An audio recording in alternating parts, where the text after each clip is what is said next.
ओम नमो भगवते वासुदेवाय। ओम अज्ञानतिमिरान्धस्य ज्ञानाञ्जनशलाकया चक्षुरुन्मीलितं येन तस्मै श्रीगुरुवे नमः। श्रीचैतन्यमनोभीष्टं स्थापितं येन भूतले स्वयं रूपं कदा मह्यं ददाति स्वपदान्तिकम्। वन्देऽहं श्रीगुरु श्रीयुतपदकमलं श्रीगुरून् वैष्णवांश्च श्रीरूपं साग्रजातं सहगणा रघुनाथान्वितं तं सजीवं साद्वैतं सावधूतं परिजनसहितं श्रीकृष्णचैतन्यदेवं श्रीराधा कृष्णपादान् सहगणललिता श्रीविशाखान्वितांश्च। हे कृष्ण करुणा सिन्धो दीनबन्धो जगत्पते गोपेश गोपिकाकान्त राधाकान्त नमोऽस्तुते। तप्तकाञ्चन गौराङ्गी श्रीराधे वृन्दावनेश्वरी वृषभानुसुते देवी प्रणमामि हरिप्रिये। वाञ्छाकल्पतरुभ्यश्च कृपासिन्धुभ्य एव च पतितानां पावनेभ्यो वैष्णवेभ्यो नमो नमः। जय श्री कृष्ण चैतन्य प्रभु नित्यानंद श्री अद्वैत गदाधर श्रीवासादि गौर भक्तवृंद। हरे कृष्णा कृष्णा कृष्णा हरे हरे हरे राम राम राम हरे हरे। हरे कृष्णा कृष्णा कृष्णा हरे हरे हरे राम राम हरे हरे। हरे कृष्णा कृष्णा कृष्णा हरे हरे हरे राम राम हरे हरे।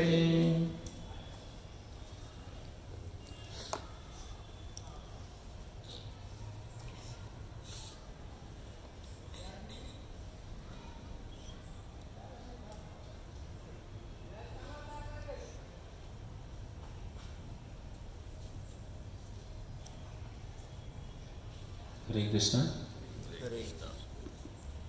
અહીંયા ઉપસ્થિત બધા જ ભક્તોનું આંતરરાષ્ટ્રીય કૃષ્ણ ભાવનામૃત સંઘની દ્વારા હાર્દિક સ્વાગત છે।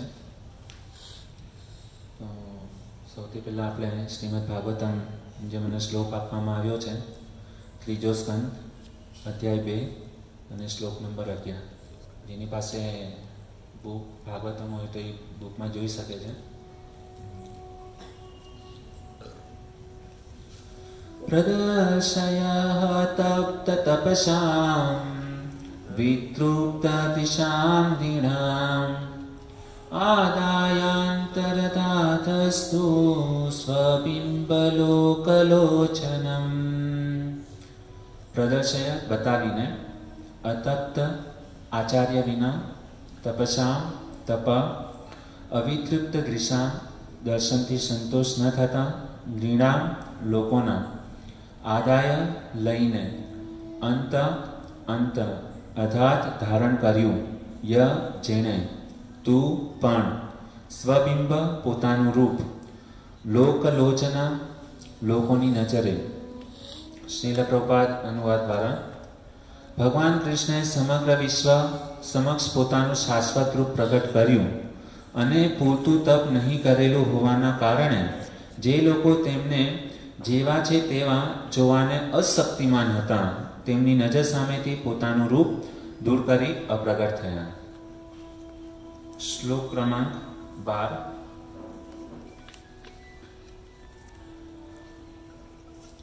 यत्मातया यत्मातलीला उपैकं स्वयोगा मायाबलं दर्श्यतां गृहीतं विस्मापनं स्वस्य च सौभागत्वे परं पदं भूषणभूषणांगं।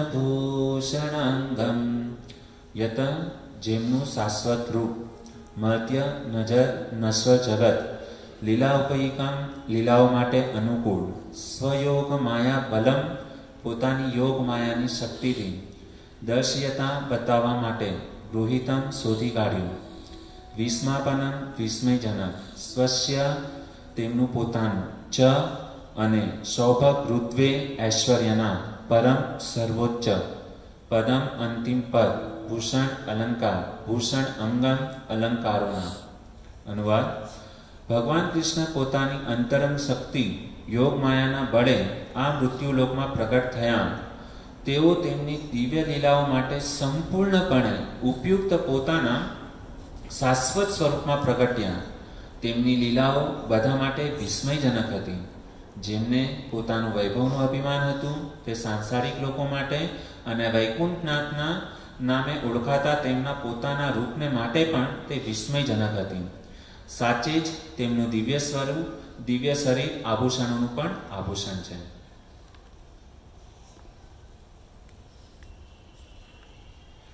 ભક્તો, આપણું પરમ સૌભાગ્ય છે કે આપણે બધા જ અહીંયા સત્સંગ આ શ્રીમદ ભાગવતમનું આપણે શ્રવણ કરવા માટે ઉપસ્થિત થયા છીએ। બધા જ લોકો થાક્યા પાક્યા ઓફિસનું કામ કરીને આટલી મહેનત કરીને અને આ જે સત્સંગમાં સમય કાઢીને આવ્યા છે બધા લોકો, તો બધા જ ધન્યવાદને પાત્ર છે કે વાસ્તવિકમાં જે સાધુ સંત મહાત્મા બધા જે ઋષિમુનિઓ છે, જે શાસ્ત્ર છે, જેટલા પણ શાસ્ત્ર છે બધા જ એ જ કહે છે કે વ્યક્તિએ સમય કાઢીને શું કરવું જોઈએ? સત્સંગ કરવો જોઈએ। અને એ સત્સંગમાં પણ ખાસ કરીને આપણને આ જે શ્રીમદ ભાગવતમ જે છે એ શ્રવણ કરવાનો આપણને અવસર મળ્યો છે। આ બધા લોકોને નથી મળતો। આપણે કંઈક સારા કર્મ કર્યા છે, કંઈક પુણ્ય કર્યા છે, જેને કારણે આપણે અહીંયા બેઠા છીએ, એ પણ ભક્તોના સમાજની વચ્ચે। કહેવામાં આવે છે કે આ જે આખા જે વિશ્વના જે રાજા હતા પરીક્ષિત મહારાજ, હે ને, પૂરા બ્રહ્માંડના મતલબ સમ્રાટ હતા પરીક્ષિત।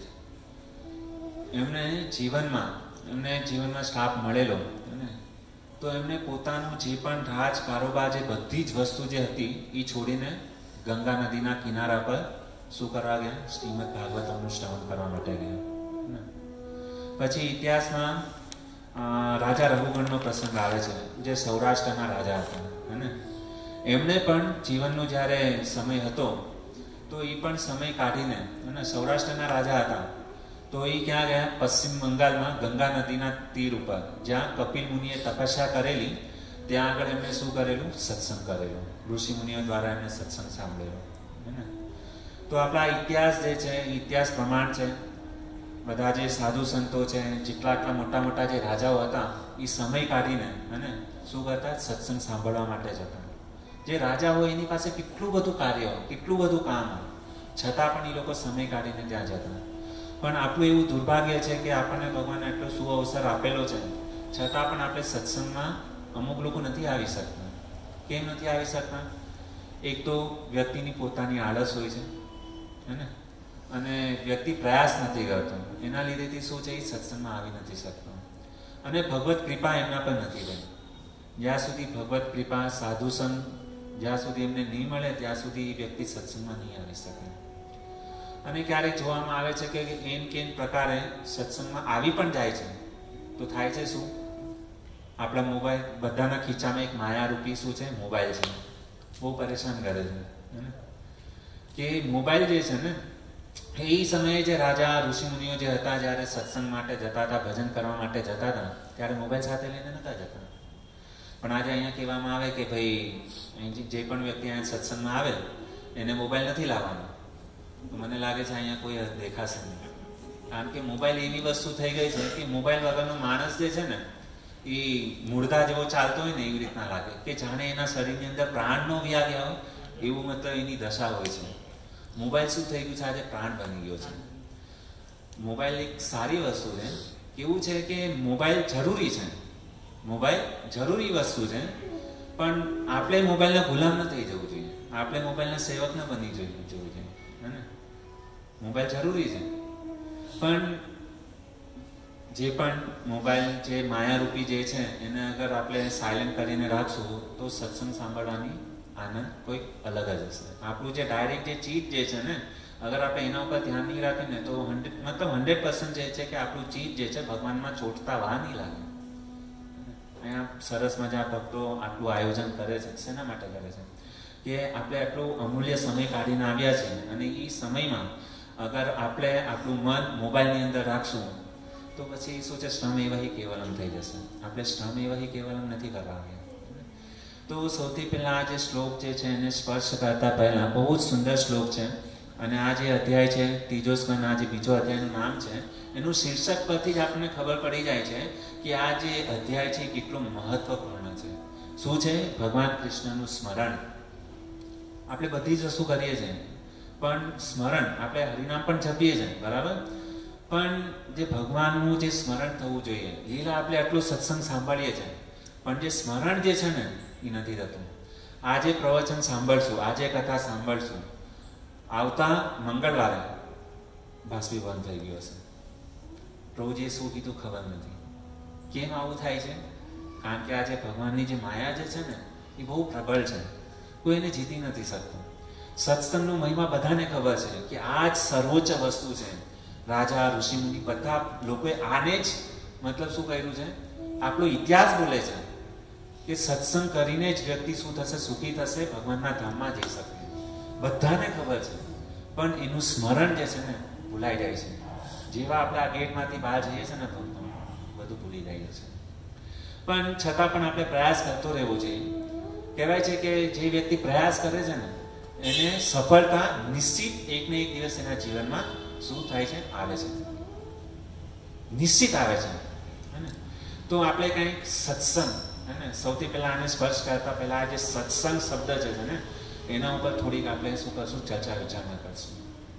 એક સમય વાત છે કે એક વ્યક્તિ જે હતો, જ્યાંથી સાંભળજો કે વ્યક્તિ હતો ને મેળામાં ગયો અને આજકાલ પણ આપણે એને કહીએ છોકરા લોકો આજે એને ફન ફેર કહીએ, પણ થોડા વર્ષ તો પહેલાની વાત છે. એ વ્યક્તિ ઈચ્છા થઈ કે એ મેળો લાગેલો હતો એના ઘરની બાજુમાં, એને ઈચ્છા થઈ કે મેળામાં જવું છે. પછી એની પત્નીને કહે કે અહીંયા સરસ મજાનો મેળો લાગેલો છે તો મને થોડાક પૈસા દે કરીને, અને તું તારા માટે પણ, એમનું તો પત્ની પૈસા આપે નહીં, થોડીક લાલચ આપવી પડે. તો એણે પતિદેવ એના પત્નીને કીધું ભાઈ હું તારા માટે પણ કાંઈક જે સાધાને જે મનગમતી વસ્તુ જે મને લાગશે ને એ વસ્તુ હું તારા માટે લઈને આવીશ.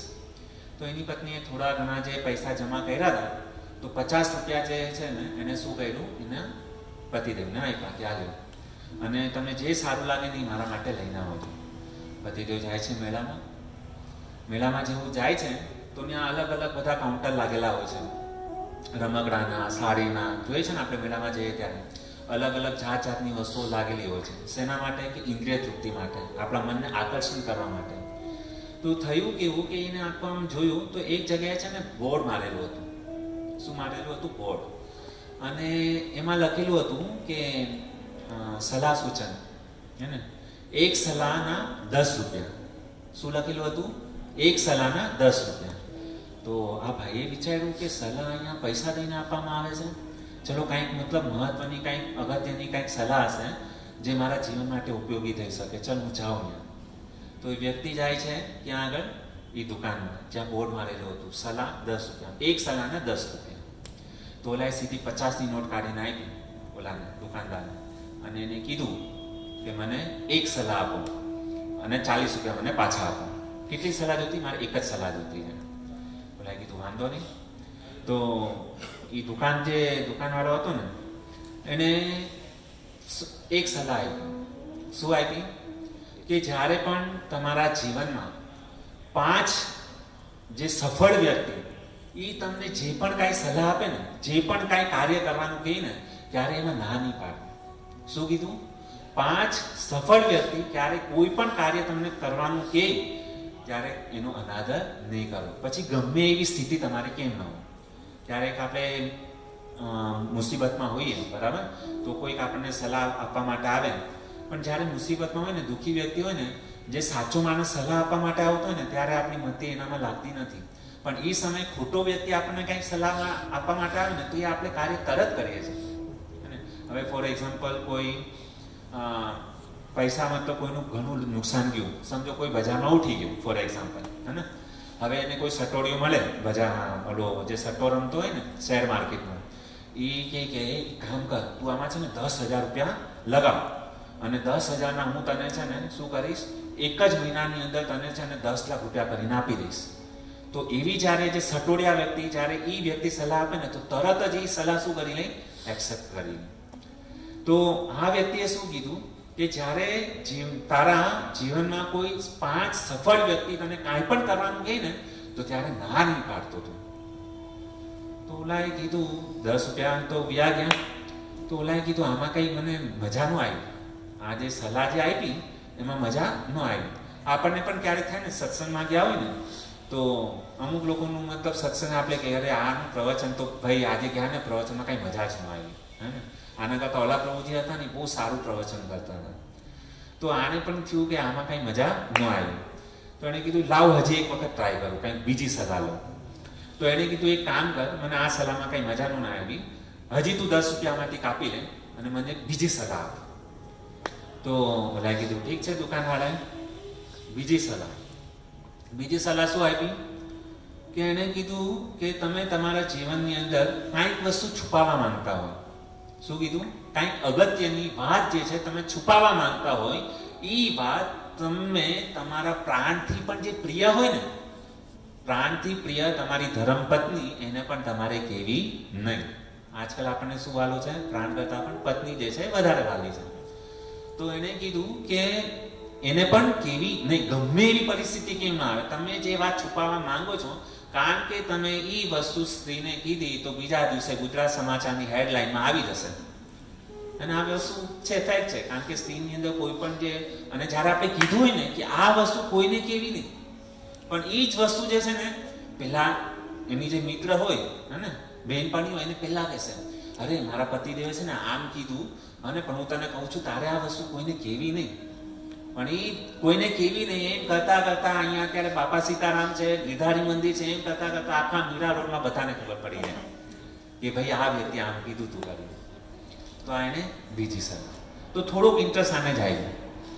તો ઓલાએ કીધું એક કામ કર, ત્રીજી સલાહ દે, હજી આમાંથી 10 રૂપિયા કાપી લે. એની પાસે મુળગા હતા ખાલી 50 રૂપિયા, હે ને. તો એણે કીધું કે આજે ભલે મારે ભૂખું જવું પડે, પણ તું મને હજી એક સલાહ આપ. તો ત્રીજી સલાહ શું આપી ખબર છે ભક્તો? બહુ મહત્વની વસ્તુ, ખાસ કરીને આપણા લોકો માટે. એણે કીધું કે રાજા, કોણ? રાજા, બીજો ગુરુ, અને ત્રીજું ડોક્ટર, એની સામે ક્યારે પણ ખોટું બોલવું નહીં. શું કીધું? 3 વ્યક્તિ પાસે ક્યારે પણ ખોટું બોલવું નહીં. કોણ 3 વ્યક્તિ? સૌથી પહેલા રાજા, બીજો ગુરુ અને ડોક્ટર. અગર એની સામે ખોટું બોલ્યા તો તમારે જે કાર્ય માટે તમે ગયા છો એમાં ક્યારેય સફળતા નહીં મળે. કેમ? ફોર એક્ઝામ્પલ, તમે ડોક્ટર પાસે જાઓ, બરાબર. હવે તમને દુખતું હોય માથું. શું દુખતું હોય? તમને દુખતું હોય માથું, અને ડોક્ટરને જઈને કહો આજ મને પેટમાં બહુ દુખે છે, તો શું થશે? પેટની દવા. ડોક્ટર પેટની દવા આપી દેશે, અને પેટ શું જે થશે, અમુકનું જે સારું હશે એની બગાડી નાખશે. હે તો રાજા સામે ક્યારેય ખોટું નહીં બોલો, કારણ કે આપણે રાજા છે ને, એની સામે ખોટું બોલો તો આવી બન્યું. ડોક્ટર અને ગુરુ શું છે? એ આપણને હંમેશા સાચું જ્ઞાન આપશે, શાસ્ત્ર દ્વારા આપણને જ્ઞાન આપશે. તો ગુરુ પાસે પણ ક્યારેય ખોટું બોલવું નહીં. ગુરુની પરિભાષા આની પહેલા મેં કરેલી કે જે અંધકારના પ્રકાશમાંથી પ્રકાશ તરફ જે લઈ જાય એને ગુરુ કહેવાય, હે ને. અજ્ઞાનના અંધકારમાંથી જ્ઞાનના પ્રકાશ તરફ જે લઈ જાય એ ગુરુ છે. તો એ ગુરુની સામે ક્યારે પણ ખોટું બોલવું નહીં. આ ત્રીજી સલાહ.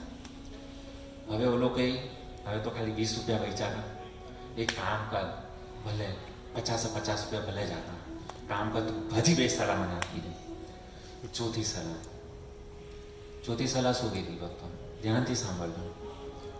હા, ખોટું નહીં લગાડતા અમુક લોકો, કારણ કે આજનું જે પ્રવચન છે એમ નહીં માનતા કે તમારા લોકો માટે છે. ખાસ કરીને આજનું જે પ્રવચન જે છે ને મારા માટે, મારી તૈયારી માટે હું અહીંયા બેઠો છું, હે, કોઈ પર્સનલી ન લેવું મહેરબાની કરીને. તો ચોથી જે સલાહ આપી ને ભક્તો, ધ્યાનથી સાંભળવા જેવી છે. અદ્ભુત કે કોઈ પણ વ્યક્તિ પાપ કરતું હોય, શું કરતું હોય? પાપ કરતું હોય, કોઈ ચોરી કરતું હોય, અને તો એના જે અપરાધ છે, એનું જે પાપ છે, એ ક્યારે પણ બીજા વ્યક્તિને કહેવું નહીં. શું કીધું? જે વ્યક્તિ ચોરી, પાપ અને કોઈ ગલત કાર્ય કરી રહ્યો છે અને એનો દોષ આપણે આખા ગામમાં ઢંઢેરો પીધવાનો. સમજે? આજે આપણે શું કરીએ છીએ? એ કોઈની અંદર ખાલી થોડોક દોષ દેખાય ને, ફોર એક્ઝામ્પલ આપણે મંદિરમાં જતા હોઈએ, હે, તો બચ્ચો જીવ પૂર્ણ નથી, અપૂર્ણ છે, બરાબર? તો કોઈની અંદર જે દોષ દેખાય ને, ભાઈ આ જે છે ને પ્રસાદ જે છે ને બરાબર પ્રસાદ સેવા બરાબર કરતો નથી, આ મંદિરમાં ટાઈમ પર આવતો નથી, સવારમાં 5 વાગ્યાનું એને કીધું છે કે કિચન ડીટી કિચનમાં આવી જવાનું, પણ આ ડીટી કિચનમાં ક્યારે 5 વાગે આવતો જ નથી. બધી સેવા ખતમ થાય ને પછી યશ લેવા માટે આવે છે. તો આવું થતું હોય છે. આવા ઘણી બધી વાતો છે. પણ સમજી લો કે કોઈનો જે દોષ હોય ને, કોઈનું પાપ હોય ને, તો કોઈને કહેવું નહીં. કારણ કે જ્યારે વ્યક્તિ કોઈનું પાપ બીજા સામે કહે છે, તો એ વ્યક્તિએ જે પાપ કરેલું છે ને એનું 10 ગણું પાપ જે છે ને આપણને લાગે છે. આ શ્રીમદ ભાગવતમમાં પ્રસંગ છે. પરીક્ષિત મહારાજની સામે જ્યારે બેલ આવેલા અને એના 3 પગ કપાઈ ગયા હતા, ત્યાંનો આ પ્રસંગ છે. આપણે એમાં નથી જવું, પણ એટલું શોર્ટમાં સમજી લેજો. તો આ ચોથી સલાહ. હવે એને કીધું 5મી સલાહ. 5મી સલાહ શું કીધી ભક્તો?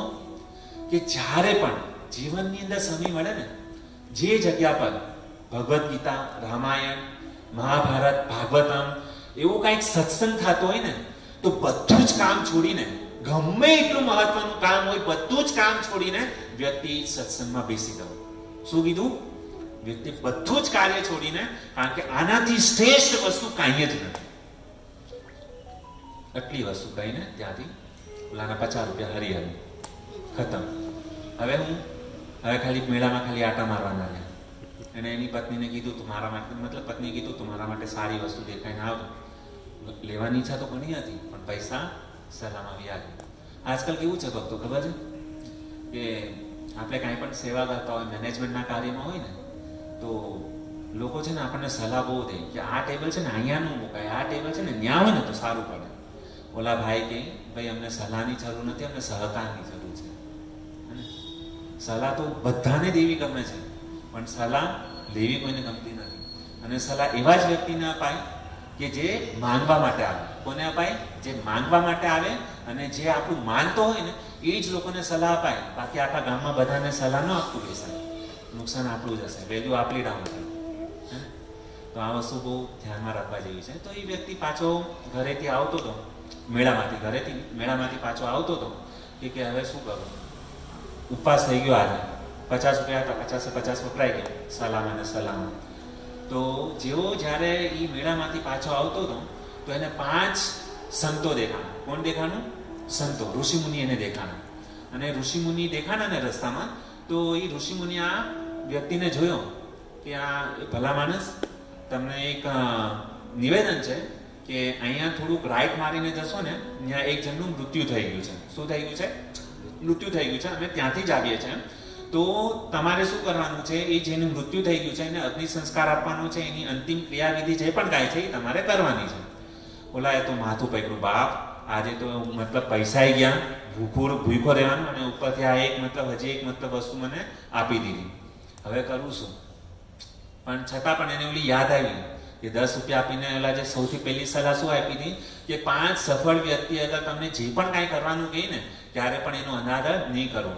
હજી તો તાજું જ, હજી ગેટની બહાર જ નીકળો. તો આપણે કેમ ગેટની બહાર નીકળીએ તો આપણે સત્સંગ સાંભળ્યો કમસે કમ ગેટ સુધી તો રહી. તો જેવો એ ગેટની બહાર નીકળે છે ને ભક્તો, તો તરત જ 5 સાધુ સંતોના દર્શન થયા. અને એને શું આપ્યું? સેવા આપી. શું સેવા આપી? જો સેવા કરેગા ઉસકો મેવા મિલેગા, હે ના? जो सेवा करेगा उसको मेवा निश्चित मिलेगा. तो आने શું કીધું કે ત્યાં જા અને ત્યાં એનું કોઈ છે નહીં અને અમે લોકો ઋષિ મુનિએ છે, અમે આ કાર્ય ન કરી શકીએ, એટલે હું તને આ આપું છું. એને કીધું ઠીક છે. એને ઓલી સલાહ યાદ આવી 10 રૂપિયાની, અને કે ઠીક છે. એ ગયો ત્યાં અને જ્યાં મળતું પડ્યું હતું ને, અને તો એ તરત એને આમ થોડુંક ઉપાડ્યું, કારણ કે એને શું હોય, સ્મશાને લઈ જવાના હતા. તો જેવું મળતું ઉપાડ્યું ને, તો ત્યાં નીચે એક શું હતું, ખાડો હતો. શું હતું? ખાડો. તો ઓલા ખાડો જોયો, એને કંઈક દેખાણું કપડા જેવું, તો એને ખોદવાનું ચાલુ કર્યું. અને ભક્તો કે જેવું એ ખાડો ખોદે છે ને, તો એમાંથી એક છે ને મોટું મટકું નીકળ્યું. અને મટકું જ્યારે ખોલીને જોયું ને, તો એની અંદર શું હતું? સોનાના સિક્કા હતા. શું હતું? સોનાના સિક્કાથી ભરેલો ઘડો હતો. અરે એ તો જોઈને ત્યાં નાચવા લાગ્યો. ઓહો, મજા પડી ગઈ આજે. અને તરત જ એને શું કર્યું, પાછો એને દાટી દીધો. અને સૌથી પહેલા ઓલા જે સાધુ ઋષિમુનિએ જે કીધું હતું ને, ઓલાને મરદાને શું કર્યું, સ્મશાન ભૂમિમાં ગયો, એને કાચો પાકો સળગાવ્યો અને પાછો સીધો ક્યાં આવ્યો, એ જગ્યા પર આવ્યો. અને એ જે મટકું, જે સોનાનો ભરેલો ઘડો હતો, એને લીધો અને સીધો ભાગતો ભાગતો ક્યાં, વજનદાર હતો, ગમે એમ કરીને ઉપાડીને ઘરે ગયો. અને જેવો ઘરે ગયો અને દરવાજો સીધો ફાડ કરીને બંધ કરી દીધો. અને એની પત્નીને કીધું, આલે આ સોનાનો ઘડો કરીને. તો એની પત્ની તો જોઈને મતલબ આશ્ચર્યચકિત થઈ ગઈ કે મારા પતિદેવને કોઈ ઉછીના 50 રૂપિયા ન આપે અને એની પાસે આટલો મોટો ઘડો સોનાનો ભરેલો ક્યાંથી આવ્યો કરીને, કે આ બને નહીં કરીને. તો એની પત્ની પૂછવા લાગી એને, ભાઈ આ ઘડો આવ્યો ક્યાંથી, મને કાંઈક તો કહો, તમને કોઈ ઉછીના ન આપે અને તમારી પાસે આવ્યો ક્યાંથી? મારા બાપાએ સૌથી પહેલી ભૂલ કરી કે તમારા હારે પરણાયો. આ મારા બાપાની સૌથી મોટી ભૂલ હતી. અને તમે તો હું મારા નસીબે કે તમારી હારે ભટકાણી, પણ મને આ યકીન નથી આવતું. તો એને કીધું ભક્તો, ઓલાને પાછી યાદ આવી સલાહ, બીજી સલાહ યાદ આવી. શું? કે તમે જે અગત્યની વાત હોય હે, તો એ અગત્યની વાત જે છે, તમે જેને પ્રાણથી પણ પ્રિય માનતા હોય, તમારી ધર્મપત્ની, એને પણ કેવી નહીં. એને તરત જ એ સલાહ યાદ આવી.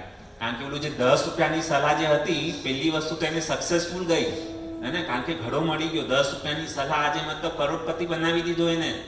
10 રૂપિયા આપ્યા પણ એ સલાહ શું થઈ ગઈ, કરોડપતિ બની ગયો. બીજી સલાહ એને યાદ આવી કે આપણે વાત ભાઈ આપણા ધર્મપત્નીને કહેવાની થતી નથી, પણ એની જે ધર્મપત્ની હતી ને, ધર્મપત્ની હતી, એને વાત કરાવ્યા પાર ગઈ. એને પૂછ્યું, નહીં તમે કયો, મને યકીન નથી આવતું. તો ઓલો જે પતિદેવ હતો ને, એને માથું ખંજવાળ્યું અને એને કીધું કે જો હું મેળામાં ગયો ને, તો મેળામાંથી પાછો આવતો હતો. તો પાછો આવતો હતો ને, એક મોટો પર્વત જે છે ને મને દેખાણો. અને મેળામાં ફરી ફરીને હું એટલો થાકી ગયો હતો ને, તો હું પર્વત નીચે હું થોડીક વાર આરામ કરવા માટે બેઠો. અને આરામ કરવા બેઠો ને, તો મને નીંદર આવી ગઈ. અને જેવી નીંદર આવી ને, પછી થોડોક સમય પછી મારી આંખ ખુલી અને જેવો આમ ઊભો થયો ને, તો મારું માથું જે છે ને પર્વત હારે ભટકાણું. અને જેવું પર્વત હારે ભટકાણું ને, તો એમાંથી એક સિક્કો પડ્યો, સોનાનો સિક્કો પડ્યો. પછી મેં કીધું આ તો સોનાનો સિક્કો છે. પછી મેં શું કર્યું, એ પર્વત હારે માથા ભટકાવવાનું ચાલુ કર્યું. અને જેમ માથા ભટકાવ્યા ને, એમ સોનાના સિક્કા પડતા ગયા. બોલી એની પત્ની કે આ સવારમાં વહેલા ટાઢા પોના મારા પતિદેવ કપ છીપવાની ચાલુ કરી છે કર્યું. પણ ઓલીને યકીન નહોતું આવતું. પછી એના પતિદેવે કીધું કે હું તારા હમ ખાઈને કહું છું, હું ખોટું નથી બોલતો, ભાઈ આમ જ થયું છે કરીને. પછી એની પત્નીને વિશ્વાસ આવ્યો કે નહીં, આણે મારા સમ ખાધા એટલે મારા સમ તો ખોટા ન ખાય, આ વ્યક્તિ સાચું બોલે છે. અને તો એને કીધું ઠીક છે. પછી સૂઈ ગયા. પછી બીજી વહેલી સવારે આ લોકો આટલું કહીને આજે તો એકદમ દિલ ખુશ થઈ ગયું હતું એકદમ, અને સૂતા. પછી એની પત્નીએ એમાંથી જે ઘડો હતો ને, એમાંથી એક સિક્કો લીધો, હે ને, કારણ કે હવે તો એનું જ કહેવાય, બરાબર. તો એક સિક્કો લીધો સોનાનો, અને સવારે પાણી ભરવા જાય ને, ગામડાની જે સ્ત્રીઓ હોય તો પાણી ભરવા ગઈ. અને જેવી પાણી ભરવા ગઈ ને, તો એની સખી, એની સખી, એની બેનપણી મળી. અરે તને ખબર છે કાલ રાતે શું થયું? એ કે મારા પતિદેવને સોનાનો સિક્કો મળ્યો. એ ક્યાંથી કેવી રીતના? કે તારે કોઈને કેવું નહીં, તો હું તને કહું. તો એને કીધું હા, હું કોઈને નહીં કહું આ વાત.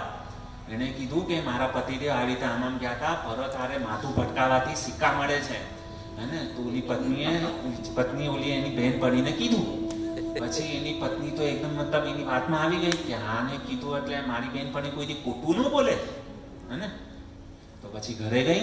એના પતિદેવ જતા હતા ઓફિસે. તો ઓફિસ લઈને બેગ લઈને તૈયાર થયા.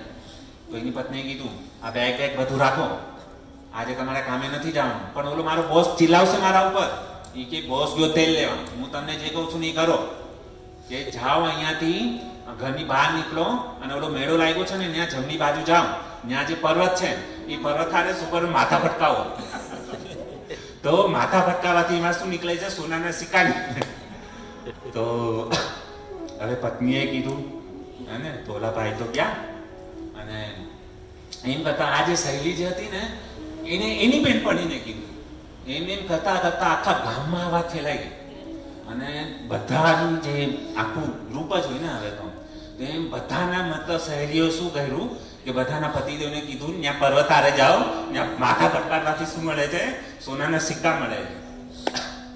અરે પછી તો થઈ, ઓફિસમાં કોઈ ન ગયું, એ કોઈ પતિદેવ જેટલી પણ બહેનપણી હતી ને, અને સાંજનો સમય થયો, અને જેવો સાંજનો સમય થયો ને ભક્તો, તો એને ઓલા આ જે મેઇન જે પ્રભુજી હતા ને જેને સોનાના સિક્કા મળેલા, તો એ જોવે કે આવું બધાને માથા. પછી તો થઈ એવી ભારી, તો એલાને ખબર પડી કે આ મારા પત્નીના કારનામાં છે, કે આ બધાને ઢીંચા થઈ ગયા છે માથામાં. પછી તો પણ કઈ બોલ્યો નહીં. પછી ધીમે ધીમે કરતા પાત રાજાને ખબર પડી કે અહીંયા આવી રીતના આ જે વ્યક્તિ છે એની પાસે શું છે? મતલબ સોનાના સિક્કા છે, અને બધા માથા પર કરવાને જાય છે. પછી તો રાજાએ છે ને એના સૈનિકોને મોકલા કે આ ભાઈ કાંડ ક્યાંથી ચાલુ થયો છે, ગોતો ઈ માણાને. પછી ગમે એમ કરીને સૈનિકો ઈ માણા પાસે ગયા અને ઓલાને પકડો અને રાજા પાસે લઈ ગયા. બોલ શું થયું છે? આ મતલબ આવી રીતના બધાના માથા મતલબ ઢીંચા થઈ ગયા છે, શું કર્યું છે તે? પછી ઓલાએ બોલવાનું ચાલુ કર્યું ભક્તો, કે એને ત્રીજી મતલબ સૂચના યાદ આવી. માહિતી પેલું જે હતી ને, શું માહિતી હતી? કે રાજા ડોક્ટર અને ગુરુ પાસે ક્યારે પણ ખોટું બોલવું નહીં. બોલો કે ભલે આજે રાજા મારો મતલબ પ્રાણ લઈ લેશે, એના કરતા જે છે ભલે મને પૈસા ન મળી હાલશે, મને બધાથી શું છે પૈસા કરતા પણ વાલું શું છે? ધન સંપત્તિ બધાને વાલી હોય હે ને. તો એને કીધું પૈસા કરતા મારા પ્રાણ વાલા છે, પૈસો ભલે ગયો તેલ લેવા, પણ મારે મારો જીવ બચાવવો છે હે ને. એને ઓલી ત્રીજી વાત યાદ આવી કે રાજા સામે ક્યારે ખોટું નહીં બોલવું, નકર શું કરશે? ફાંસીની સજા આપી દેશે. એને રાજાની સામે સાચે સાચું શું કહી દીધું, ભાઈ આવી રીતના આમાં મતલબ મેટર થયેલી, અને હું તમને સોનાનો ઘડો તમને પાછો આપી દઉં છું, મને અહીંયાથી છોડો કરીને. અને રાજાએ આ માણસની સામે જ્યારે જોયું, તો રાજાએ વિચાર કર્યો કે આવો ઈમાનદાર માણસ હજી સુધી મેં ક્યારેય મારા જીવનમાં જોયો નથી. એક કામ કર, તારો ઈ સોનાનો ઘડો તારી પાસે રાખ, અને હું તને આજથી, તું આટલું સત્યવાદી છે, સત્ય વચન બોલ્યું, અને તો આવો ઈમાનદાર માણસ મળશે ક્યાં મને? એને રાજાએ શું કર્યું? એને મંત્રી બનાવી નાખ્યો પોતાનો. અને હવે તમને લોકોને ખબર છે કે જે પીએમ ના પીએ બને, રાજાના મંત્રી બને, એ લોકો ક્યાંથી ક્યાં પહોંચી જાય હે. આ તો મતલબ ખુશ થઈ ગયો કે ઓહ મને શું બનાવી નાખ્યો? રાજાનો મંત્રી બનાવી નાખ્યો. એમ કરીને રાજાએ એને મંત્રી પદ આપી દીધું.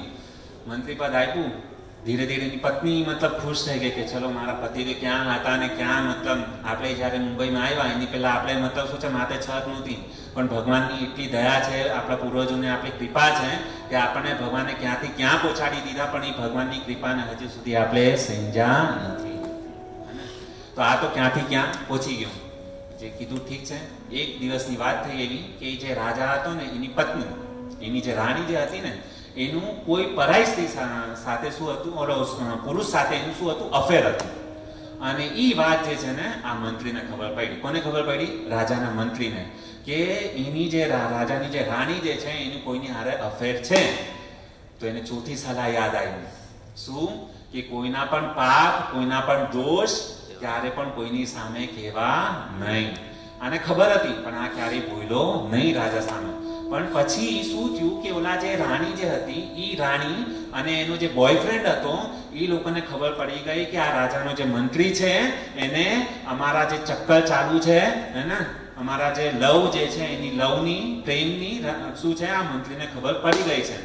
તો પછી એક દિવસ આ રાણી અને એનો જે લવર જે હતો, એનો પ્રેમી જે હતો ને, બંને ડિસ્કશન કર્યું કે ભાઈ આ મંત્રી જે છે ને ક્યારેક રાજાને કહી દેશે ને તો આપણું આવી બન્યું, રાજા આપણને જીવતો નહીં છોડે અને એક રાજા આપણને મારી નાખે એની પહેલા આપણે શું કરીએ, આ મંત્રીને જ આપણે શું કરી નાખીએ, પતાવી નાખીએ. આટલો મોટો મતલબ શું છે, કાંડ રહીચો. તો એને કીધું કેવી રીતના કરવું?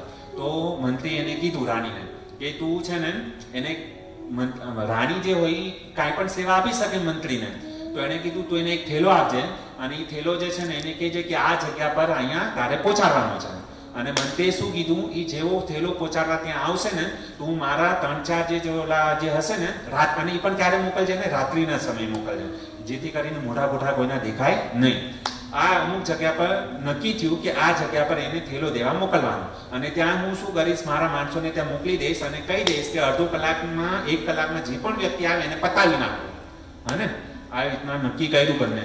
તો રાણીએ શું કર્યું, જે રાજાનો જે મંત્રી હતો ને એને થેલો આપ્યો કે આ થેલો તું આ ગામમાં જઈને પહોંચાડ્યો. હા, તો આજે જ્યારે થેલો દેવા માટે રાણીએ થેલો આપ્યો મંત્રીને કે આ થેલો તું ત્યાં એ ગામમાં પહોંચાડ્યો.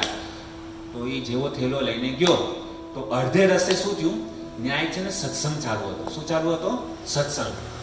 તો એને રાણીએ કીધું તું કે આ સમયે, અત્યારે કેટલા વાગ્યા છે? 10. હે ને? તો 11 વાગે તારે એ જગ્યા પર પહોંચી જવાનું છે. હે ને? 11 વાગે તારી જગ્યાએ પહોંચી જવાનું ને જેવા 11 વાગ્યા એટલે ઓલા લોકો એને પતાવી નાખવાના હતા. પણ થયું શું અહીંયા ભક્તો કે જેવો એ અડધે રસ્તે પહોંચ્યો ને તો ત્યાં એક મંદિર દેખાણું. એ મંદિરમાં શું ચાલુ હતું? કથા, સત્સંગ ચાલુ હતો. અને જ્યારે સત્સંગ ચાલુ હતો ને તો એ સત્સંગ એને તરત ઓલી વાત યાદ આવી, 5મી સલાહ યાદ આવી. શું? કે ગમે એટલું મહત્વનું કામ હોય, બધા જ કાર્ય, ભલે રાજાએ પણ કેમ નું કીધું હોય, હે ને, બધા કાર્ય છોડીને સત્સંગમાં બેસી જવું. કારણ કે એટલી જે 4 જે સલાહ હતી બધી સક્સેસફુલ ગઈ, તો આ 5મી કામ ન કરું. તો એ સત્સંગમાં જઈને બેસી ગયો અને સત્સંગ સાંભળો પણ એ સત્સંગ કોઈ મારા જેવું હતું, વ્યાસપીઠ પર પ્રવચન દેવાવાળું, જે સત્સંગ મતલબ 10 વાગે પૂરો થવાનો હતો એ પહોંચાડ્યો 12 વાગે ખતમ થયો. અને 12 વાગે ખતમ થયો અને જ્યાં સુધી કથા, પછી ઓલાએ ટાઈમ જો, ઓહો મારે 11 વાગે પહોંચવાનું હતો, હવે તો 12 વાગી ગયા. અને થયું શું, ઓલા મંત્રી જે હતો ને, જેનું રાણીનું જેનું અફેર હતું, જેની સાથે હતું ને, એને હવે તો ખાતરી થઈ ગઈ કે ઓલો તો મંત્રીનો હવે હરિબોલ થઈ ગયો હશે કરીને, લાવ હું મતલબ જોવા માટે જાઉં. 11 વાગે ખતમ કરવાનો હતો, ઓલો 11:15 ત્યાં પહોંચ્યો. અને જેવો ઓલો મંત્રી ત્યાં પહોંચ્યો ને, જે રાણીનો જે લવર જે હતો, પ્રેમી હતો, એ ત્યાં પહોંચ્યો. ઓલા લોકોએ શું કર્યું, એ પ્રેમિકાને શું કરી નાખ્યું, ઉડાડી નાખ્યું. અને આ જેવો ત્યાં પહોંચ્યો અને ઓલા લોકો તો એને કાપી માપીને ત્યાંથી ભાગી ગયા. ઓલા લોકો, હે, જેને ઓલું આપેલું હતું ને, તો એ લોકો તો ભાગી ગયા. અને અહીંયા શું મારવાનો હતો, કોને?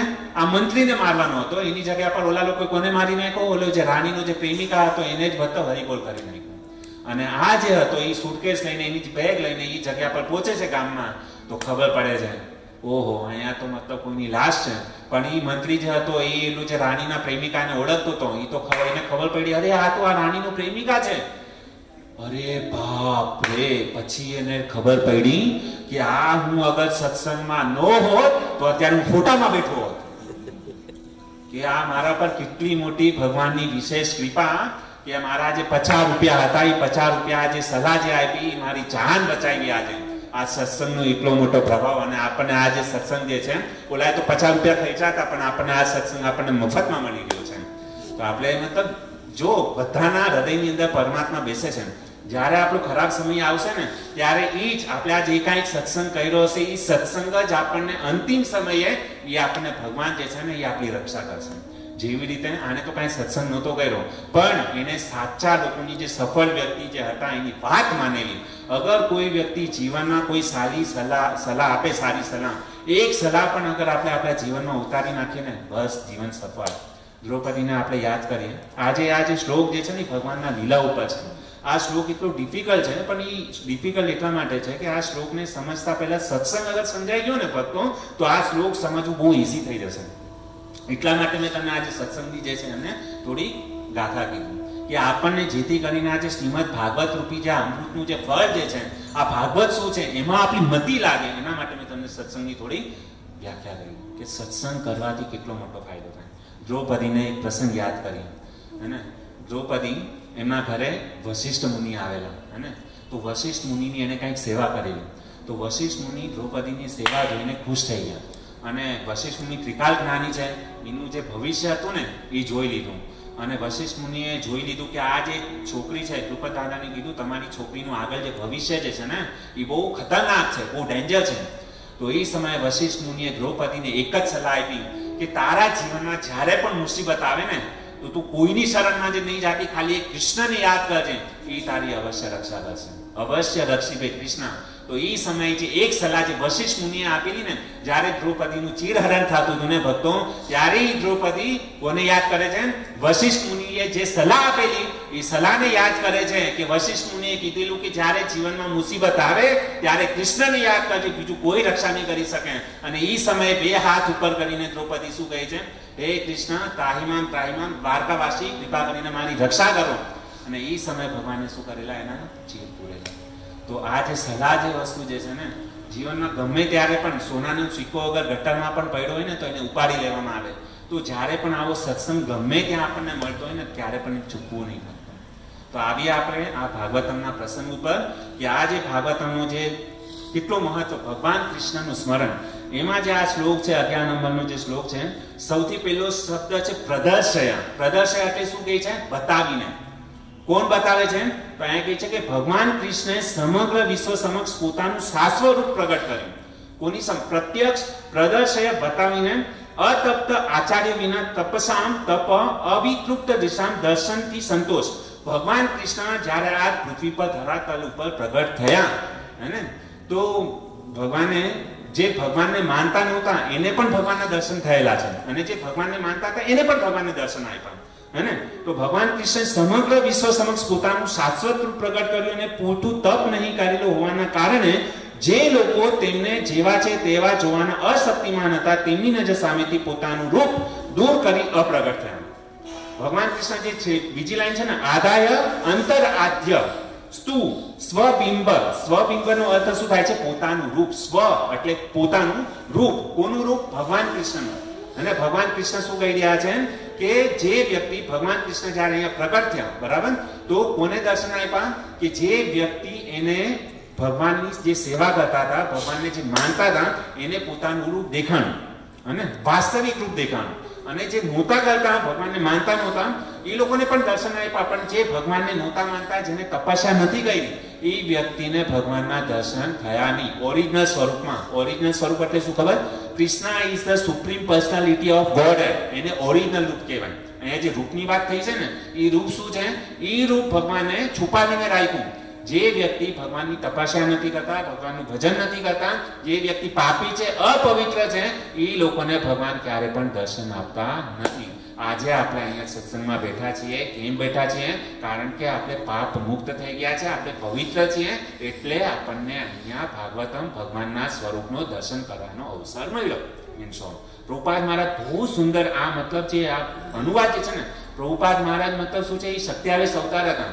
પ્રભુપાદ મહારાજે ભાગવતમ પોતે નથી લખ્યું. ભગવાન શ્રી કૃષ્ણ એમના પ્રભુપાદ મહારાજના હૃદયની અંદર બેસીને એમણે પોતે શું કરેલું છે? પ્રભુપાદ દ્વારા ભાગવતમ લખાયું છે.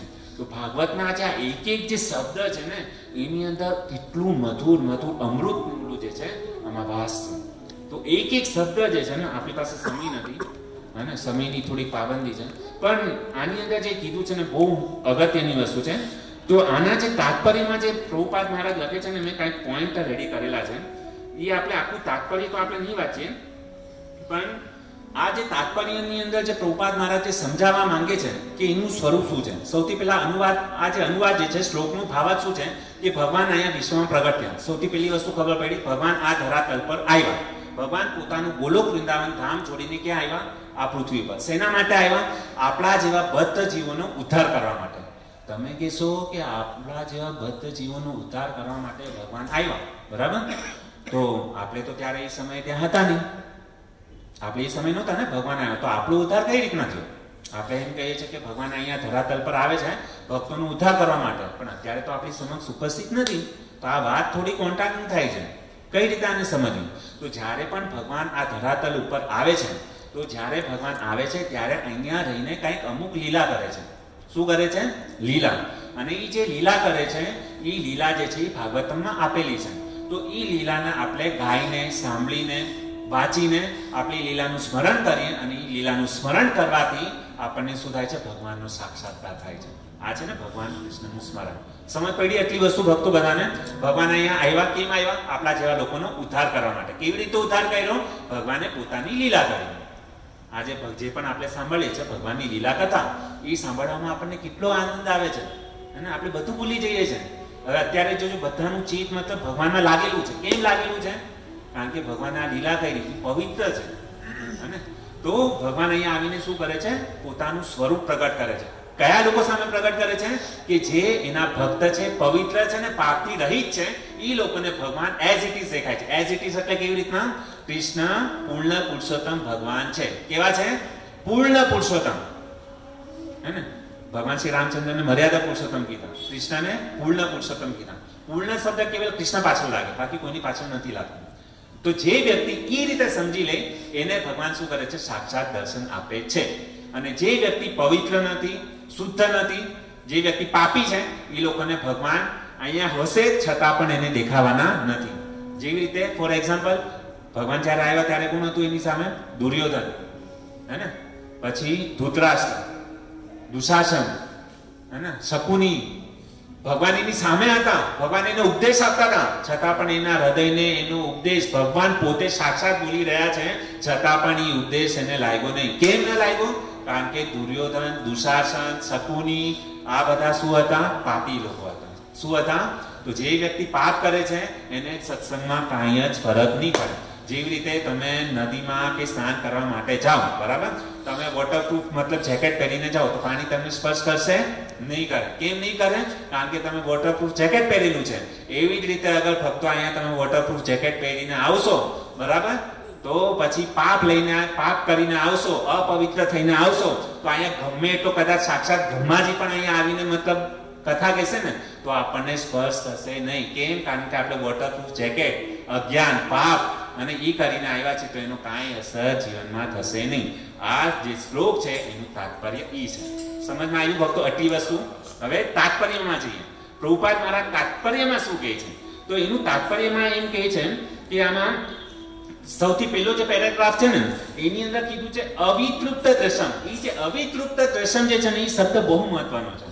અવિતૃપ્ત દર્શન એટલે શું છે? દર્શનથી સંતોષ ન થતા. દર્શનથી સંતોષ ન થતા એનો મિનિંગ એવો થાય છે.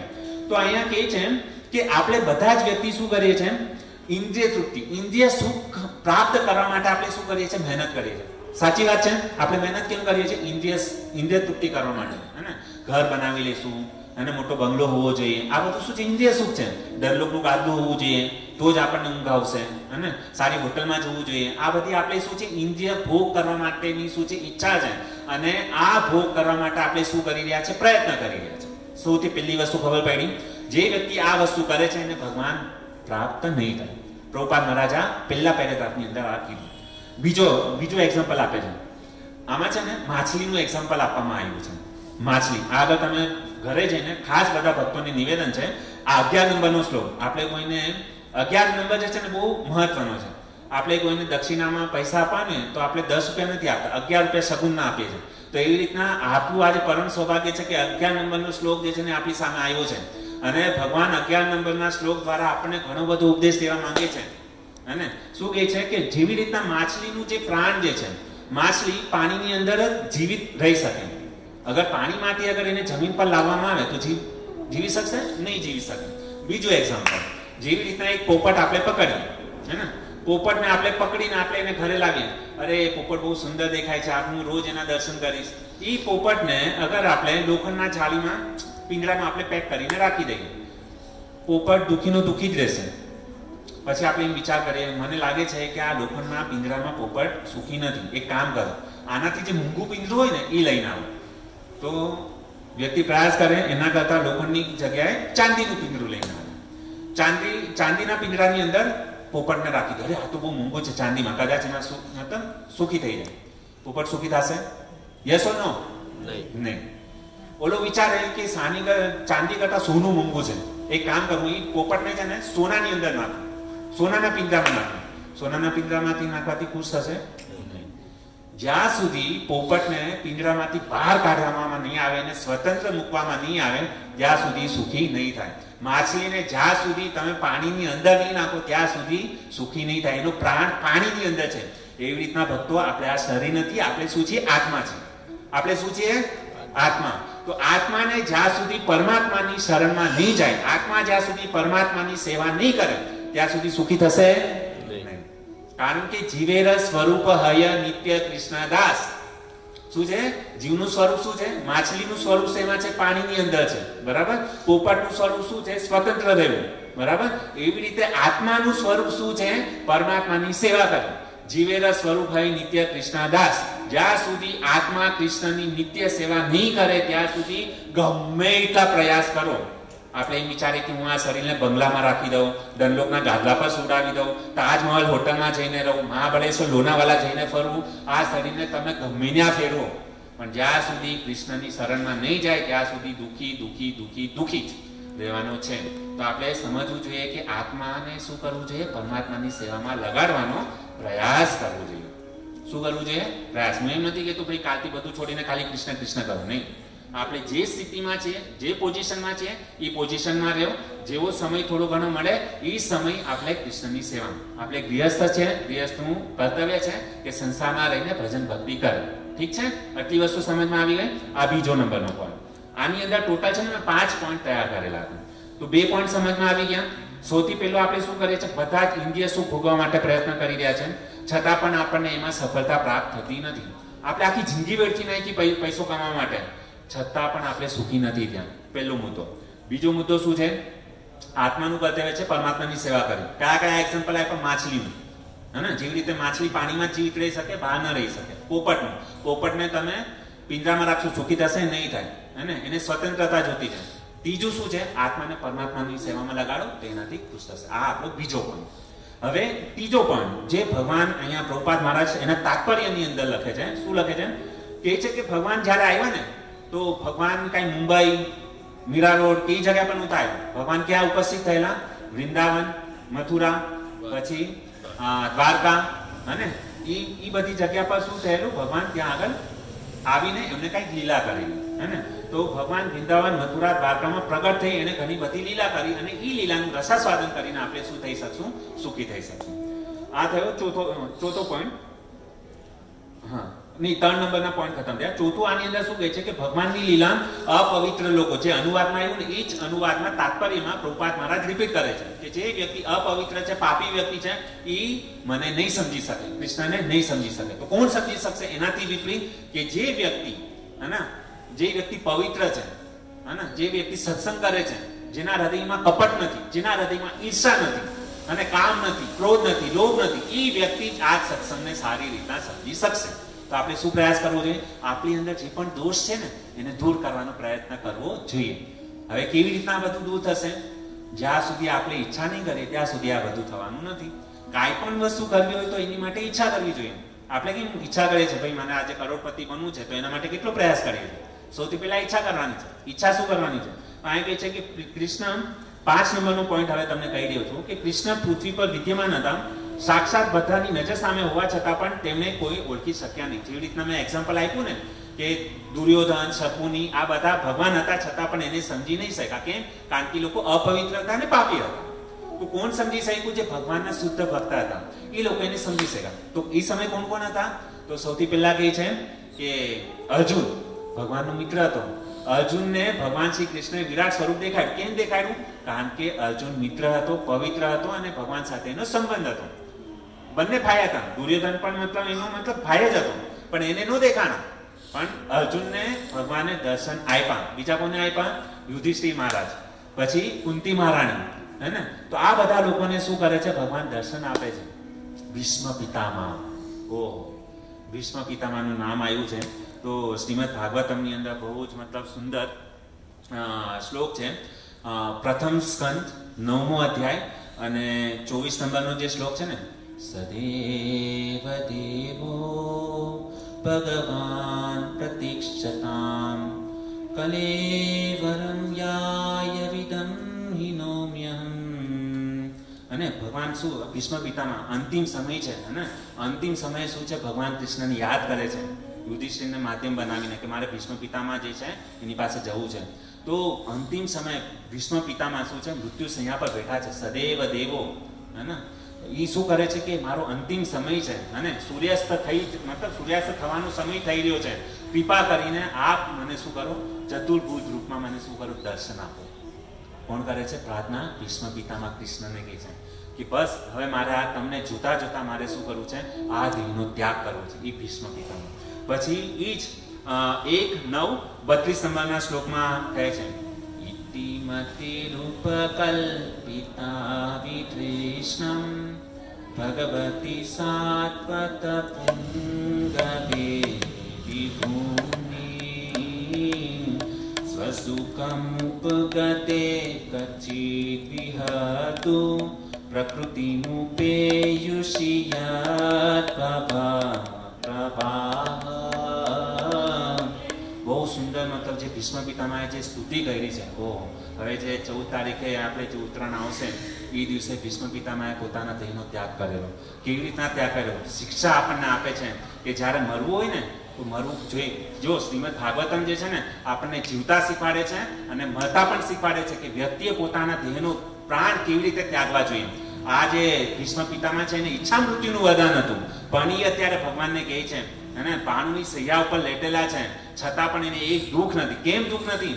આપણને એક કાંટો પણ વાગી છે ને ઉ કરીએ છે, પણ ભીષ્મ પિતામહ તો આખા ભાનુની સૈયાથી મતલબ ઉલ્લાસ કરેલા છે, છતાં પણ એને દુઃખ નથી. કેમ દુઃખ નથી? કારણ કે આજે પરમ પિતા જે કૃષ્ણ અખિલ બ્રહ્માંડના જે નાયક છે, જેનાથી પૃથ્વીનું સર્જન થાય છે, જે સૃષ્ટિનું પાલન કરે છે, જે સૃષ્ટિનો વિનાશ કરે છે, એ અખિલ બ્રહ્માંડના નાયક પૂર્ણ પુરુષોત્તમ ભગવાન શ્રી કૃષ્ણ શું છે, આજે મારી સામે ઉભા છે. એટલે એને દુઃખ જરા પણ નથી, ઉલટા હર્ષિત છે અને એનું મન પ્રસન્ન છે કે આજે મારું ચિત્ત તમે બસ આ જ રૂપમાં મારી સામે શું કરો, ઉભા રહ્યો અને હું તમારા દર્શન કરતા. અને યાદ કરે છે મહાભારત યુદ્ધની અંદર કે જ્યારે ભગવાન શ્રી કૃષ્ણ આ ભીષ્મ પિતામહની જે પ્રતિજ્ઞા હતી ને કે મજબૂર કરી નાખ્યા, ભગવાનની પ્રતિજ્ઞા હતી કે હું અસ્ત્ર શસ્ત્ર નહીં ઉપાડું, પણ ભીષ્મ પિતામહે એવું યુદ્ધ કર્યું કે ભગવાનને અસ્ત્ર શસ્ત્ર ઉપાડવા માટે મજબૂર કરી દીધા હે ને. અને જેવું ખબર પડી કે કૃષ્ણને કે મારો જે મિત્ર જે ભક્ત છે એ દુવિધામાં છે, તરત જ રથ ઉપરથી ઠેકડો મારે છે અને ઠેકડો મારીને બાજુમાં જે રથનું પૈયું હતું એ સીધું ઉપાડીને અને ભીષ્મ પિતામહને મારવા માટે દોડે છે. અને ત્યારે ભીષ્મ પિતામહ યાદ કરે છે કે તમારું આ જે સ્વરૂપ જે છે ને એ હજી પણ મારી સામે આંખની સામે તાજું છે, આ સ્વરૂપનું ક્યારે પણ મને વિસ્મરણ ન થાય. તો આ છે ભીષ્મ પિતામહ. અને આવા લોકો જે શુદ્ધ પવિત્ર જે છે એની સામે ભગવાન શું હતા, પ્રગટ હતા, અને ઓલા લોકોની સામે હતા છતાં પણ દેખાતા નહોતા. તો હવે આપણે નિશ્ચય કરવાનો છે કે આપણે ભગવાનને કેવી રીતના જોવા જોઈએ. સમય છે ને ભક્તો થોડો? તો મતલબ કહેવાનો ભાવ એ છે કે જે રીતના ભીષ્મ પિતામહ, એના પછી કુંતી મહારાણી, એક સ્ત્રી, જે સ્ત્રીની જે પ્રાર્થના જે છે ને, જો ભાગવતમની અંદર ઘણી બધી પ્રાર્થનાઓ છે. ધ્રુવ મહારાજની સ્તુતિ છે, પ્રહલાદ મહારાજની સ્તુતિ છે, એક હાથી દ્વારા સ્તુતિ કરવામાં આવેલી છે, ગજેન્દ્ર દ્વારા, અને ઘણી બધી સ્તુતિઓ છે. પણ એની અંદર સુખદેવ ગોસ્વામી મહારાજે સૌથી પહેલું શ્રીમદ ભાગવતમની અંદર પ્રથમ સ્કંદની અંદર સૌથી પહેલી પ્રાર્થના કોની રાખી? એક સ્ત્રીની આપી, માતા કુંતીની. માતા કુંતી એક સ્ત્રી છે અને એ જે કુંતી જે છે ને ભગવાનને પ્રાર્થના કરે છે. શું પ્રાર્થના કરે છે? બધું યુદ્ધ બધું ખતમ થઈ ગયું, હવે કાંઈ જ ટેન્શન નહોતું. હવે હસ્તિનાપુરથી જે ભગવાન હતા ને દ્વારકા માટે જવા માટે રવાના થઈ રહ્યા છે. અને કુંતી મહારાણી બે હાથ જોડીને કૃષ્ણ સામે ઊભી છે, હે કૃષ્ણ. અને એ સમયે એને જે પ્રાર્થના કરી છે, અદ્ભુત પ્રાર્થના છે કે સુખદેવ ગોસ્વામીને પ્રથમ સ્કંદની અંદર એક સ્ત્રી જો, હાલાકી જેને મતલબ બહુ પાપ ને એવી રીતના કર્યું હોય ને એ લોકોને સ્ત્રીનો જન્મ મળે, એવી રીતના ભાગવતમ કહે છે. મારા પર કોઈ દોષારોપણ નહીં કરતા, પણ એક સ્ત્રી જે છે એની અંદર કેટલી મતલબ શક્તિ હોય છે.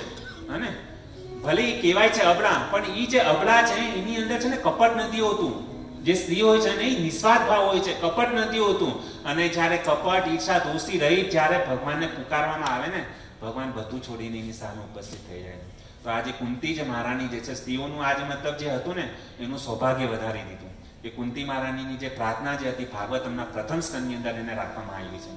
અને કુંતી મહારાણી સૌથી પહેલા ભગવાનને કહે છે કે હે કૃષ્ણ, મારા ત્યાં આમ જોવા જઈએ તો ભારી દ્રષ્ટિથી કાંઈ જ દુઃખ નથી, પણ હું તમારી પાસે માંગુ છું કે મને કશું જ નથી જોતું, મને એક વસ્તુ તમે આપો. શું આપો? મને દુઃખ. આજે કોઈની તાકાત છે ભગવાન સામે દુઃખ માંગી શકે?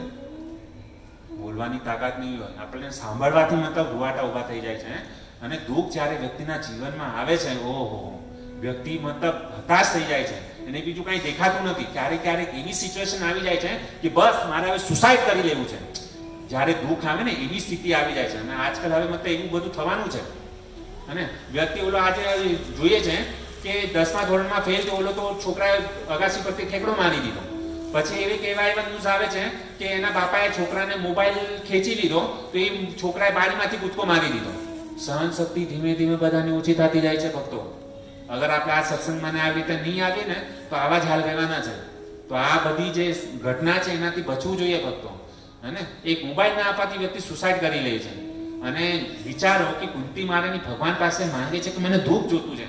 કોણ વ્યક્તિ હશે, કોની હિંમત હશે કે જે ભગવાન પાસે દુઃખ માંગે છે? કેમ દુઃખ માંગ્યું? કારણ કે કુંતી મહારાણી કહે છે કે જ્યારે મારા જીવનની અંદર તમે દુઃખ આપ્યું ત્યારે તમે સાક્ષાત મારી સામે ઉપસ્થિત હતા અને તમે અમારા ત્યાં ઉપસ્થિત હતા અને તમે અમારું બધું દુઃખ દૂર કર્યું. મહાભારતની અંદર સામે વિશાળ કાય હતી. ભીષ્મ પિતામહ જેવા ભીષ્મ પિતામહ હતા કે જેને કોઈ મતલબ ઈચ્છા મૃત્યુનું વરદાન કોઈનાથી મરે એમ નહોતા અને એનાથી તમે મારી રક્ષા કરી. કર્ણ કવચ અને કુંડલ જ્યાં સુધી એની પાસે હતું ને કોઈ એનો વાળ વાકો કરી એમ હતું, છતાં પણ કૃષ્ણ હતા એટલે તરી ગયા. અને પછી દ્રોણાચાર્ય જ્યાં સુધી એના હાથમાં અસ્ત્ર છે કોઈ એને પરાસ્ત ન કરી શકે એવા દ્રોણાચાર્યથી પણ તમે મારી શું કરી? રક્ષા કરી. કેટલા કેટલા ઉપકારો તમે યાદ કરવાના. તો આ બધું જે કુંતી મહારાણી કહે છે કે જ્યારે જીવનની અંદર દુઃખ આવ્યું છે ને તો તમે અમારી સામે હતા તો અમને શું છે? આનંદ જ આનંદ હતો. પણ હવે તમે જાઓ છો તો અમારા માટે બધું કદાચ મતલબ સોનાના ડુંગર ઉપર પણ બેસાડી દઈએ ને તો અમને સંતોષ નહીં થાય. આપણું ઊંધું છે ભાઈ, અમને તો સોનાનો ડુંગરો જોતો છે ભાઈ. આપણે ભગવાન પાસે એવું માંગ્યું. પણ કુંતી મહારાણી જે પ્રાર્થના કરી છે અદ્ભુત પ્રાર્થના છે. તો આ બધા જે છે ને એનાથી આપણે શીખવું જોઈએ કે ભગવાન પાસે શું માંગવું જોઈએ. અહીંયા ક્ષમા કરજો, હું આગળનો શ્લોક કન્ટિન્યુ નહીં કરી શક્યો, પણ અહીંયા જે ઈચ્છાની વાત કરી ને તો હજી એક મતલબ એક સ્ટોરી બહુ જ મહત્વની સ્ટોરી છે કે વ્યક્તિએ જ્યારે જીવનની અંદર સફળતા મતલબ જોતી હોય ને તો જો બધાને ખબર છે નીતિ પ્રામાણિકતા કામ કરી, નીતિથી કામ કરવું જોઈએ, પ્રામાણિકતાથી કામ કરવું જોઈએ તો આપણને જીવનમાં સફળતા બધાને ખબર છે. ભાઈ ઈમાનદારીથી કામ કરવું જોઈએ, ખોટું ન બોલાય, સાચું જ બોલાય. આ નવી વાત નથી. પણ અહીંયા જે છે ને સફળ માણસને સફળતા ક્યારે મળે એક એક્ઝામ્પલ છે, હાલાકી ભૌતિક એક્ઝામ્પલ છે પણ બહુ જ આપણા જીવનમાં એને લાગુ કરવા માટે છે. તો એક જાપાનની એક ઘટના છે ભક્તો. થોડા વર્ષો પહેલા જાપાનના એક છે ને મંત્રી હતા. શું હતા? જાપાનના એક મંત્રી હતા. તો જાપાનમાં છે ને વારે ઘડી યુદ્ધ થતું રહેતું. તો રાજાએ છે ને એ મંત્રીને મતલબ એ મંત્રી હતા અને એની કંઈક અમુક નાની એવી સેના હતી અને એ જાપાન સામે જ્યારે યુદ્ધ કરવા માટે બીજા દેશો આક્રમણ કરતા ને તો આની પાસે જે મંત્રી પાસે જે સેના હતી ને એના કરતા 10 ગણી સેના લઈને સામેવાળા એના પર શું કરતા? આક્રમણ કરતા. પણ આ જાપાનનો મંત્રી એટલો પાવરફુલ હતો ને ભક્તો કે ક્યારે જીવનમાં એને હાર નથી માની, હંમેશા એનો વિજય થયો છે. હવે અહીંયા સમજો એક જણો હોય અને મારી સામે 10 જણા મારા ઉપર પ્રહાર કરવા માટે આવે તો મારી કઈ તાકાત છે કે હું 10 જણાને પરાસ્ત કરી શકું? નથી ને. તો એવું જ થયું કે જાપાનનો આ એક મંત્રી જે હતો એની નાની એવી સેના હતી અને એના સૈન્ય સામે ઓલી જે સેના હતી ને વિશાળ કાયાની સમાન હતી. 10 ગણી સેના જે છે ને એના ઉપર આક્રમણ કરતી. પણ થતું એવું કે આ જે મંત્રી જે હતો ને એ ભગવાનને બહુ માનતો. કોને માનતો? એના ગોડને, એના ભગવાનને બહુ માનતો. જ્યારે યુદ્ધ કરવા માટે જતો ને ભક્તો તો એ સૌથી પહેલા મંદિરે જતો. જ્યારે પણ આપણે કાંઈ સારા કાર્ય માટે નીકળીએ ને ઘરની બહાર તો મંદિરે જવું જોઈએ, ત્યારે નિષ્ફળતા નહીં મળે. તો આ વ્યક્તિ જે મંત્રી જે હતો ને ભગવાનને મંદિરે જતો, ભગવાનને પ્રાર્થના કરતો અને પ્રાર્થના કરીને જેવું મંદિરની બહાર નીકળતો ને તો એનું સૈન્ય જે છે ને સામે ઊભું રહેતું. એનું સૈન્ય શું હતું? સામે ઊભું રહેતું. અને આ મંત્રી પાસે એક સિક્કો હતો. શું હતો? સિક્કો. આપણે જેવી રીતના છાપ અને કાટલું રમીએ ને સિક્કો ઉપાડે, જેવી રીતના ક્રિકેટ જ્યારે ચાલુ થાય ત્યારે ટોસ કે ટેલ કે વ્હીલ કે એવું કાંઈક હોય તો આપણે ગુજરાતી ભાષામાં આપણે કહે કાટ અને છાપ, હે ને. તો એ જ્યારે જેવો બહાર નીકળતો હતો ને મંત્રી તો યુદ્ધ કરવાનું છે, બરાબર. તો યુદ્ધનો નિર્ણય જે છે ને યુદ્ધની પહેલા જ થઈ જતો. શું? યુદ્ધનો નિર્ણય આજે અમે લોકો યુદ્ધ જીતશું કે નહીં જીતશું એનો નિર્ણય યુદ્ધ થવાને પહેલા જ થઈ જતો. કેવી રીતે? એ સિક્કા દ્વારા. કેવી રીતે? સિક્કા દ્વારા. જેવી રીતે ક્રિકેટમાં ટોસ મતલબ હોય, બેટિંગ પીચ હોય અને ઇન્ડિયા ટોસ જીતી જાય તો આપણને 50% ખબર પડી જાય કે ઇન્ડિયા બેટિંગ મળી ગઈ, ટોસ જીતી ગયો એટલે મેચ ઇન્ડિયા જીતી જશે. તો એવી રીતે આ જ્યારે યુદ્ધ થતું ને જાપાનનું કોઈની પણ સાથે, તો એ ટોસ દ્વારા ખબર પડી જતી કે આજનું યુદ્ધ આપણે જીતશું કે હારશું. અને આની સેના નાની હતી અને સામે જે આક્રમણ કરતું એ 10 ગુણી સેના લઈને આના ઉપર આક્રમણ કરતું અને ક્યારે પણ પરાજય નથી થયો. અને તો રાજાએ એક વખત આને મંત્રીને પૂછ્યું, અરે કે મેં જોયું કે હજી સુધી આપણે એક પણ યુદ્ધ નથી આવ્યા, એનો કમાલ શું છે કરીને. તો ત્યારે મંત્રીએ કીધું કે જ્યારે પણ હું યુદ્ધ કરવા માટે જાઉં છું ને તો સૌથી પહેલા ભગવાનને શું કરું છું, પ્રણામ કરું છું, એના આશીર્વાદ લઈને હું બહાર આવું છું. અને જે મારું જે સૈન્ય જે છે, મારી જે સેના છે એને મારા ઉપર વિશ્વાસ નથી. શું કીધું? સૈન્યને છે ને ભગવાન ઉપર વિશ્વાસ નથી અને મારા ઉપર પણ વિશ્વાસ નથી. પણ એને વિશ્વાસ કોના ઉપર હતું? સિક્કા ઉપર. અને એને કીધું કે આ જે મંત્રી જે છે જ્યારે યુદ્ધ કરવા માટે જાય છે તો એની શું છે? ભગવાન પ્રત્યે શું છે? શ્રદ્ધા છે. એની શું છે? ભગવાન પ્રત્યે શ્રદ્ધા છે. અને જ્યારે ભગવાનને પ્રણામ કરીને જ્યારે બહાર નીકળે છે તો બધા જે સૈન્ય જે હતા ને એ સૈન્યને રાજાની શ્રદ્ધાની ઉપર શ્રદ્ધા હતી. શું હતું? રાજાની આ જે મંત્રી જે હતો ને મંત્રીની શ્રદ્ધા ઉપર શ્રદ્ધા હતું. અને એ શું કરતો? ટોસ આવી રીતે ઉપર ઉલાડતો. અને જેવો ટોસ ઉલાડતો હતો ને તો એ કે છાપ, અને શું થતું? છાપ આવતી. રાજા ઓલું મંત્રી કે છાપ, તો બધા લોકોને ખાતરી થઈ જતી કે છાપ આવી, હવે આપણે શું કરવાના? આજનું યુદ્ધ જીતી જશું. તો એ સમયે ઓલા જે રાજા હતો ને એને મંત્રીને પૂછ્યું, એવું જરૂરી તો નથી કે હંમેશા છાપ જ આવે, ક્યારેક કાટ પણ આવી શકે ને, કારણ કે આ તો મતલબ બંને બાજુ છે, ક્યારેક કાટ પણ આવે. તો કાટ આવે મતલબ હારી જવાનું. પછી તરત જ એ જે મંત્રી જે હતો ને પોતાનો સિક્કો જે હતો ને આમ ફટ દઈને ઉલાડીને કોની પાસે ફેંકો? રાજા પાસે. અને રાજા જ્યારે એ સિક્કો જોવે છે ત્યારે શું હતું? બંને બાજુ શું હતું? છાપ જ હતું. અને સૈન્યની અંદર તાકાત નહોતી, પણ એની જે શ્રદ્ધા હતી ને રાજાના મંત્રીના શ્રદ્ધાની ઉપર જે શ્રદ્ધા હતી ને એના લીધે આ લોકો શું કરતા? યુદ્ધ જીતી જતા. અને એવું તેજ ગતિ, કારણ કે એને યુદ્ધ થાય એની પહેલા જ નિર્ણય આવી જતો કે આપણે આ યુદ્ધ ગમે એમ કરીને આપણે જ જીતવાના છીએ કરી. અને ઈ ઈચ્છાથી શું કરતા હતા? યુદ્ધ કરતા હતા. અહીંયા જે ઈચ્છા શબ્દ જે પ્રભુપાદ મહારાજે લખ્યો છે ને, જ્યાં સુધી આપણે જિજ્ઞાસા નહીં કરીએ ને ભક્તો ત્યાં સુધી આપણને સફળતા નહીં મળે. ખાલી જિજ્ઞાસા કરીને બેસી નથી જવાનું. જો રાજા જતો તો કંઈક કરવું પડશે. એ જે મંત્રી જે હતો ને યુદ્ધ કરતા પહેલા ભગવાન પાસે જતો, બસ ભગવાન પાસે પ્રાર્થના કરી લેતી, હવે ભગવાન કરશે, એવું નહોતું કર્યું. મંત્રી ભગવાન પાસે જતો, પછી બધા જેટલા પણ જે એનું સૈન્ય હતો ને એનો વિશ્વાસ જીતતો. કેવી રીતે જીતતો? ટોસ દ્વારા. હે ને? તો એ સૈન્ય લોકોને ભગવાન પર વિશ્વાસ નહોતો, પણ રાજાની શ્રદ્ધા ઉપર વિશ્વાસ હતો. અને એ શ્રદ્ધાના દ્વારા શું કરતા? એ લોકો યુદ્ધ જીતી જતા હતા ભક્તો. અને થયું એવું ભક્તો કે એ ટોસ બરાબર અને આક્રમણ કરતા ત્યારે રાજા જ્યારે સિક્કો જોવે છે ને એ પણ મતલબ ઓલા પર ફિદા થઈ ગયું કે કાંઈ પણ વસ્તુ આપણા જીવનમાં અશક્ય નથી. આજે અશક્ય જે છે ને એ કાંઈ પણ વસ્તુ નથી. ભગવાનને આપણને બધાને શક્તિ આપેલી છે, પણ એને શું કરવાની છે? બહાર જાગૃત કરવાની છે. એ જ્યારે જાગૃત કરતા આપણે શીખી ગયા ને ભક્તો, તો દુનિયાની એવી કાંઈ પણ વસ્તુ નથી જે કે આપણા માટે અસંભવ હોય. જ્યારે આપણે ઘરની બહાર નીકળીએ છીએ ને તો બી પોઝિટિવ, થિંક પોઝિટિવ. જ્યારે આપણે ઘરની બહાર નીકળીએ, આપણી ઈચ્છા મનોકામના એ અગર પ્રબળ હશે ને તો આપણે રોજ વિજય થઈને આવશું. રોજ 365 દિવસ આપણને આપણા જીવનની અંદર શું મળશે? સફળતા મળશે. એના માટે શું હોવું જોઈએ? શ્રદ્ધા. આપણને ભગવાનની પ્રાપ્તિ કરવી છે, બધાને ગોલોક વૃંદાવન ધામ જવું છે, તો આ જ જન્મમાં આપણે ભગવાનના ધામમાં જઈ શકશું. પણ એના માટે ઈચ્છા શું હોવી જોઈએ? પ્રબળ હોવી જોઈએ. વિચારો લો, યુદ્ધ કરવા માટે જતા હોય ત્યારે મતલબ બાણો, તલવાર ને બધું એવું મતલબ હોય, તો આપણી સામે પણ બધું આપણે જ્યારે ઓફિસ જઈએ છે ને ઘણી બધી માયા આપણા સામે દેખાય છે. ટ્રેનમાં જે ઓલા બધા પિક્ચરના પોસ્ટર લાગેલા હોય, હે મોબાઈલ સૌથી મોટો એ જ આપણને આક્રમણ કરે છે. ઓફિસમાં જઈએ, છોકરી લોકોએ ટૂંકા વસ્ત્ર પહેરાવે, જોઈને મન સીધું પૂરું થઈ જાય છે, બગડી જાય છે. પણ અગર આપણી ઈચ્છા મક્કમ હશે, સવારના અગર આપણે 16 માળા પ્રભુપાદ મહારાજે 16 માળા 4 નિયમ જે આપેલા છે આપણા ગુરુ મહારાજે, એના ઉપર અગર આપણને શ્રદ્ધા હશે તો આપણને કોઈ પરાસ્ત નહીં કરી શકે, કોઈ આપણને હરાવી નહીં શકે. આપણને આપણા ગુરુ ઉપર, આપણા શાસ્ત્ર ઉપર, એના પર વિશ્વાસ હોવો જોઈએ. જ્યાં સુધી વિશ્વાસ નથી, ખતમ ભક્તો. અને જે દિવસે આપણી માળા ઉપર આપણે જે ચેન્ટિંગ કરીએ છીએ ને, કૃષ્ણ હરે કૃષ્ણ, એક શબ્દ છે ને ધ્યાનથી સાંભળવો જોઈએ. અને ધ્યાનથી સાંભળશું તો આપણને શું છે? મન ચોટેલું રહેશે. અને આપણે જે સમજો આપણે જે પણ કાંઈ આ સાંભળ્યું છે ને, ચેન્ટિંગ કરતી વખતે, હરિનામ લેતી વખતે આ બધી લીલાનું અગર સ્મરણ થઈ ગયું ને તો આપણું મન ભટકવાનો સવાલ જ નથી.